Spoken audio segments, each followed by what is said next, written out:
There are four problems that have to be tackled together, and Atheist Ireland calls it the Schools Equality PACT, and PACT stands for Patronage, Access, Curriculum and Teaching. And you have to solve all of those together. Trying to solve any of them on their own isn't going to work. Michael Nugent, Chair of Atheist Ireland, on a new report published by Trinity College arguing that the nature of religious education has not been sufficiently debated in Ireland today in light of our growing multi-ethnic and multi-faith society. Access on its own doesn't solve the problem. There's no point in getting access to a school that discriminates against you once you get in, and that also discriminates against teachers who are atheists or minority faith members. And the diversity of schools isn't going to solve the problem. In fact, it's going to make the problem worse. Because firstly, there's more than 3,000 primary schools, less than 100 are multi-denominational, none are non-denominational.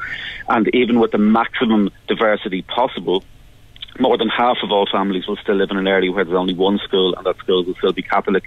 So more diversity in schools would just relieve the problem for a small number of mostly middle-class secular families at the expense of condemning most secular and minority faith families to having to send their children to even stricter Catholic schools. You have met with the Department of Education on these issues, and their curriculum on religious beliefs and ethics is currently being devised. What have you urged them to consider?